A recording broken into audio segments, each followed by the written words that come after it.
will begin at La Follette Field and make its way to Emmons Auditorium. At Emmons, the Voices of Triumph will perform. Following the march at 8, the Reverend Bernice King will speak at Emmons Auditorium. She is the daughter of Martin Luther King Jr. And tomorrow, after the men's basketball game, a candlelight vigil will take place at La Follette Field. And concluding the week's events will be a campus discussion on race relations here at Ball State. That will be in the Student Center's Cardinal Hall. And of course, be sure to tune in to NewsCenter for coverage of this week's events. And it's not too bad of a week to get out and go do that march from La Follette to Emmons tonight. Right. Well, we start out today. It's really clear, really sunny, and it's not going to stay that way, unfortunately. We're going to see the clouds roll in. Outside right now, you can see it's starting to get cloudy. And I'll be back with more on that later on in the show. Okay. All right, thanks a lot. Thank you. Well, subscribers to Comcast cable internet service might experience service disruptions this week. According to the Muncie Star-Press, Comcast will switch Delaware County customers from the bankrupt Excite at-home network to Comcast high-speed internet early Thursday morning. Subscriptions using static internet protocol network addresses will no longer work. Many users are concerned about the changeover. The Star-Press added that transitions have not gone well in areas in Detroit and New Jersey, leaving users with slow or inaccessible networks. A state appeals court voted unanimously today to uphold a Muncie man's voluntary manslaughter conviction. 24-year-old William Balfour Jr. wanted his conviction overturned because of what he calls insufficient trial evidence.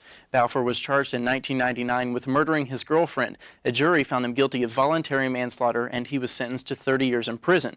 Now, with his conviction upheld, Balfour is still scheduled to be released from prison in May 2014.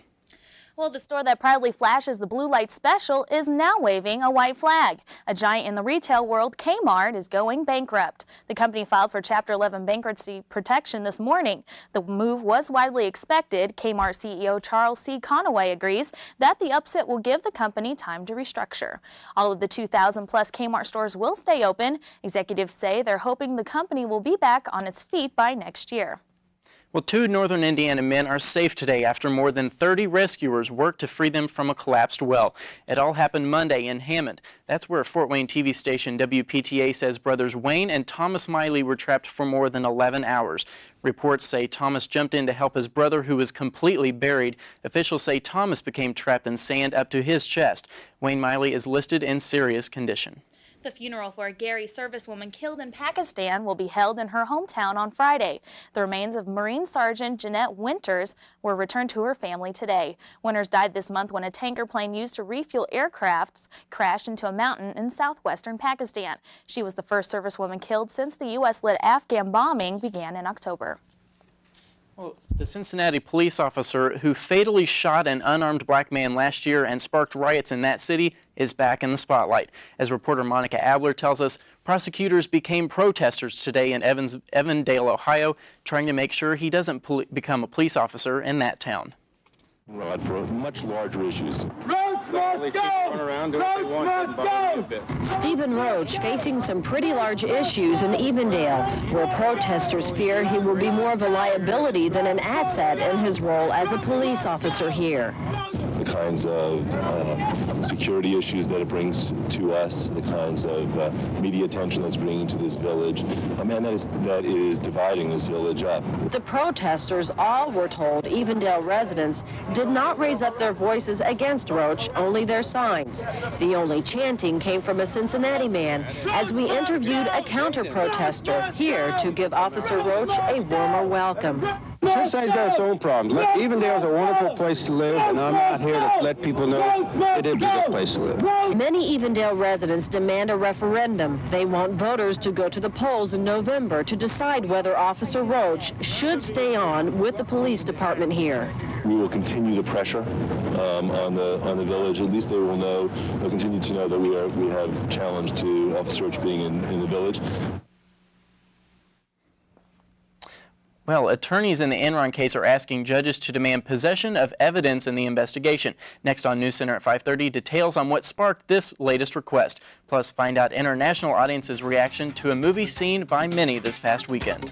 Also, a Washington building is reopened for business. Next on NewsCenter, senators are back to work in the now anthrax-free Hart building. Details after the break.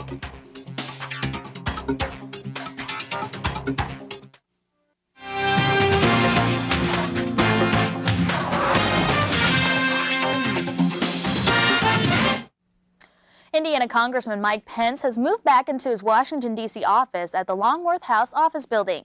It was closed after trace amounts of anthrax were found in Pence's office and the offices of 2 other congressmen on October 26th. On Capitol Hill today, congressional staffers are at their desks in the Hart Senate office building for the first time since mid-October. Officials wanted to be assured the building is anthrax-free. Senate Majority Leader Tom Daschle was among the first to arrive. I know I speak for the entire Senate family in saying that it's good to be back. There has been very frustrating and trying months over the last period of time, but I must say that we have always felt that it was important to put safety over convenience. The reopening was delayed when a bag of protective clothing was found outside Daschle's office. Officials say anthrax cleanups at congressional buildings have cost about $14 million. Afghanistan's interim government has been in charge for a month now, and for government workers who have gone 6 months without a paycheck, the change at the top is finally having an effect on their bottom line. Michael Holmes has more. An unorthodox payroll delivery. The head of security at Afghanistan's finance ministry hauling his department's payroll across the street from the central bank to pay his workers. In a country where progress is measured in tiny steps, this was a leap forward. For the first time in 6 months, sometimes more, civil servants had a payday. We have had many economic problems. We are in debt. We borrowed money. Everything we had, we sold, our TV and tape player. For weeks, the Afghan interim administration, concerned about losing credibility with its 200,000 plus civil servants, has put overdue pay as a top priority. I'm very happy that we are able to remove people's sufferings. So where did the money come from? According to Mr. Fitrat, the United Nations is about to deliver $8 million in emergency cash. That prompted the administration to authorize the release of this pile of Afghan currency, flown into the country just days ago. Michael Holmes, CNN, Kabul. Afghanis said they will use up to 80% of what they received today to repay loans they were forced to take out while they worked for free. At least 600 supporters of the militant Hamas group stormed the gate of the main prison in Nablus today. The crowd threw stones and empty bottles at police, demanding the release of 25 militants being held as a crackdown against Palestinian Authority. One person was shot and wounded, and 3 others were injured by stones. The confrontation erupted hours after 4 Palestinians were killed by Israeli troops in a raid on Nablus. Attorneys for Enron investors went before a federal judge in Houston today. They're asking the court to take possession of all documents related to the Enron investigation. Over the past 2 weeks, there have been reports of documents being shredded by the company's former auditor and at Enron as recently as last week. Former Director of International Investment Maureen Castaneda says she used some shredding documents as packing material at home.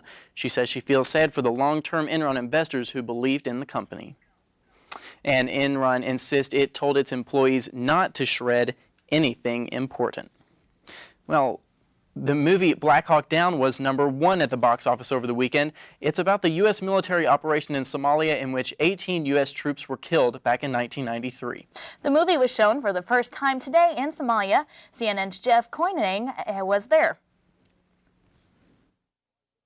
Like virtually everyone in Mogadishu had heard, Black Hawk Down, the movie, was here. The first bootleg copy to reach Somalia. The price of a ticket, 10 U.S. cents. Hundreds of Somalis crowded into this outdoor playground less than a mile from where the real Black Hawk went down. In this country where the U.S.'s military effort to capture the powerful Somali warlord Mohammed Aidid was opposed, the audience took delight in scenes of American defeat. Each time an American chopper goes down, the audience cheers. Each time an American serviceman is killed, the audience cheers some more. The Hollywood production relives the events of October 1993, when U.S. forces in Somalia suffered their largest one-day casualties since the Vietnam War. Their mission? To capture Aidid from his stronghold in the war-torn capital and take him to a ship anchored off the coast nearby. By the time the battle was over 16 hours later, 18 elite American Rangers and hundreds of Somalis lay dead in the streets of Mogadishu.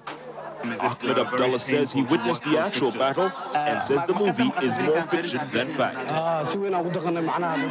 It's not fair what the U.S. is trying to do.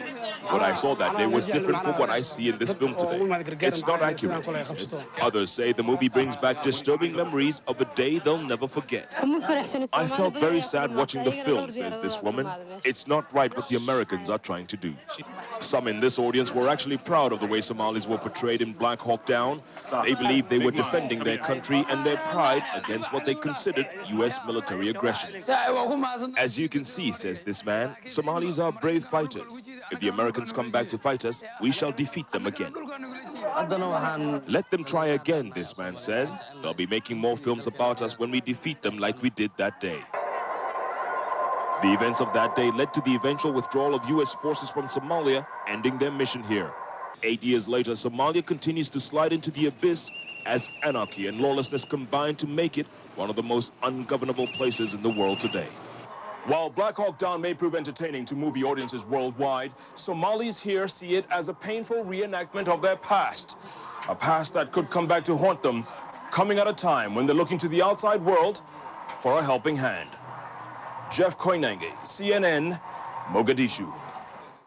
Well, Katie and, I don't know if you guys saw the movie this weekend. Nicole, you didn't? Well, I went and saw it, and definitely disturbing images like the reporter was telling us. Yeah, it's mixed reviews on my part about the movie. I'm not really sure. It's definitely one of those war action flicks, but we'll have to go a lot see of it together. historical context there. Yeah. All right, well, what are we looking for in the weather today? Well, most of the state saw clear skies today, but clouds were definitely to the south of us. We may be seeing the clouds, well, we will definitely be seeing the clouds move in overnight. They may hang around for a couple of days. South has already been dealing with them for quite some time now. And I will have more on our cloudy situation and the rest of our forecast after the break.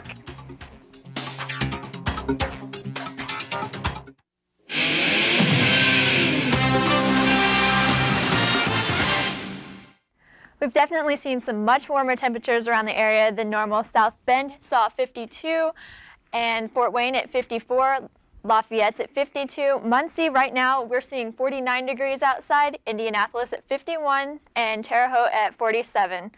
These are definitely warmer than usual. Usually we're seeing temperatures around 23 degrees this time of year. Currently outside it is cloudy, temperatures 49 degrees, and we are seeing some southwest wind at 12 miles per hour. On our satellite image, you can see we have lots of clouds coming in off the Pacific Ocean. It's completely covered up in Oregon and Washington. And then on our side of the United States, you can see definite cloud coverage here towards the south. That's coming off of the Gulf, and that will continue to move out of the area. That shouldn't affect us too much. Regionally, we are seeing lots of clouds in our area. They will be moving into our area as the day goes on. And into tomorrow, we will be seeing a lot of cloud cover, maybe some light precipitation, but most of the precipitation will be to the south of us. On radar, you can see that there's a lot of snow going on here in Washington, some parts of Oregon, and even here in Minnesota. We can also see in our part of the United States that there's a lot of rain here through Arkansas, Tennessee, Kentucky. That should not be affecting us too much. That should stay towards the south. And this low pressure area will continue to move to the north instead of coming over to us. So we should just see some clouds, not much rain in our area. For the lows, we are seeing lots of 30s and 40s in our area. It even gets into the 60s. This is for tonight. This is definitely a nice departure from the normal. We would usually be seeing temperatures in the teens. Tonight, it's going to be cloudy, low 39 degrees, wind southwest at 15 miles per hour. Tomorrow morning, we will see a temperature around 40 degrees. That's definitely going to be nice for your morning commute to class or to work. And winds will again be southwest 12 miles per hour.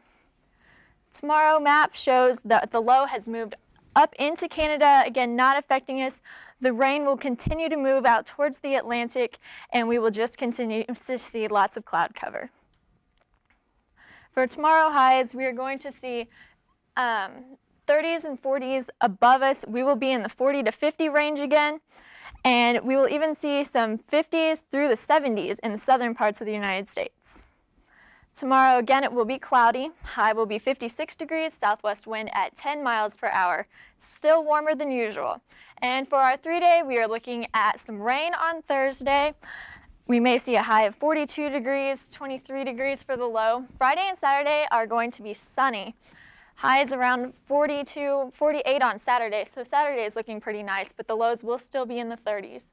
So we will be seeing our nice warm temperatures leave the area as this cloudiness and raininess heads on out. But however, there is a but. We may be seeing that warm weather move back into the area sometime next week. And the weekend didn't look too bad as long as the rain really moves through on Thursday and doesn't linger around. All right, thanks a lot, Katie. Thank you, Katie. Todd, looks like we had a good weekend for boys basketball. Boys basketball and the women, a doubleheader at home. I know it's Tuesday, but with a 3-day weekend, we haven't had a chance to look at the highlights. I'll have those for you next in sports.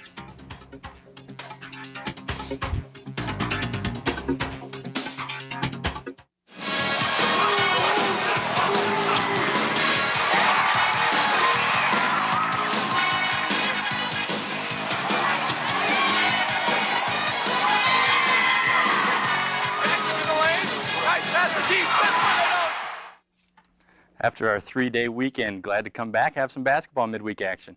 The Ball State women improved to 12-4 overall and 4-1 in the Mid-American Conference with an 89-60 victory over Bowling Green on Saturday. It was game 1 of the men's and women's doubleheader, as I mentioned. After struggling in the first half and taking just a 3-point lead into the intermission against the 5-11 Falcons, Ball State exploded for 54 points in the second half to cruise to the victory. Tamara Bowie led the way with 19 points. Jonna Goff threw in 18, and freshman Kate Endress added 16. I said before the game, and I said to a reporter before I came over here, that we were 30-point underdogs, so in my opinion, we won by 1. Well, first of all, I'm not sure exactly which team played in the first half, but we're glad that they weren't around for the second half. I mean, we're 12-4, and it's scary. We have not played 30 minutes of basketball. I mean, and that's the capabilities that this team has. We could be really, really good. And right now, the only team I think that's stopping us is us. Tonight, the women play Akron at Worthen Arena, 7 o'clock, so go on out and check that out. Akron is struggling, by the way. They are just 1-15 and have been outscored by almost 30 a game in conference play, in addition to losing 13 straight overall. Game 2 Saturday was the Ball State men riding a 4-game winning streak. Tim Buckley unhappy early on as the Cardinals hosted Akron. Ball State shot poorly in the first half, allowing Akron to hang around in the ballgame. Just 29 points on 36% shooting in the first half, both season lows. But in the second half, Ball State found the shooting range, in particular Patrick Jackson. You'll see Jackson in the highlights later on. Jackson had 18 of his 20 points in the second half, including 4 3-point field goals to become Ball State's all-time leader in career three-pointers. Well, Coach pulled me to the side and he said, Petey, we need you tonight. You're not being aggressive and, we need you to play like I know you can. So, the second half, I just tried to come out and really assert myself and, really try to be aggressive. We didn't come to play tonight, and Akron did a great job. I thought Rashawn Brown and Daryl Peterson were 2 very difficult players for us to guard, and they really did a good job of leading their team and scoring the ball. They won that game, 78-66, by the way. It was tough to tell with Coach Buckley's demeanor. The men will host Western Michigan tomorrow night, 7 o'clock start. Western came into Muncie and stole a W last year, so perhaps Ball State is thinking a little bit of payback. After weeks of rumors and speculations, former Buccaneers coach Tony Dungy will take over as the head coach of the Indianapolis Colts. Dungy surfaced as the frontrunner to take the job in Indy when he was fired by Tampa Bay last week. He left the Bucs with a 54-42 record, their only coach ever with a winning record in their 17 seasons. Mike Tyson and Lennox Lewis tried to settle matters out of the ring today at a news conference to announce their April 6th bout in Las Vegas.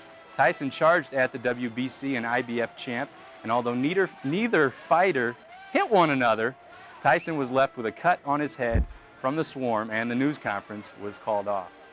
And I thought it was bad the other day when Bowling Green coach Dan Dockich yelled at me in the press conference. At least he didn't take a swing at me or hit me. You can count on Tyson to get in a mess big like guy. that. Yeah. All right, thanks a lot, Thanks, Todd. And a baby named Volcano. We'll have that story from Congo.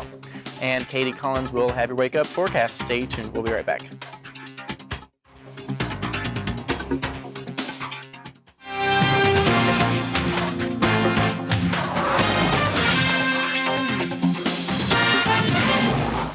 Well, out of Africa's volcanic disaster comes a story of life for one family living there. This newborn's name you're about to see is Mandula, or Volcano. His pregnant mother had fled Goma following the eruption of Nyiragongo in the Democratic Republic of Congo, but she returned Monday and gave birth to Volcano later that day. Of course, we hope that newborn and his family are safe tonight. People there all out of their homes and everything, so not a good situation. But what a great name. Yeah. Lots of great names, but Mandula. And another great thing, the forecast for tonight. Katie, how about that? Right, let's take one more look at tonight and tomorrow. Tonight we will be seeing temperatures right around 39. Tomorrow it's going to be cloudy, high of 56 degrees. So it's looking pretty good. All right, thanks a lot. Well, thanks for joining us tonight on NewsCenter at 5:30. I'm Jared Hall. And I'm Nicole Samuelson. NewsCenter 43 is an official CNN student bureau. Be sure to tune in tonight for NewsCenter at 9:30. Good night.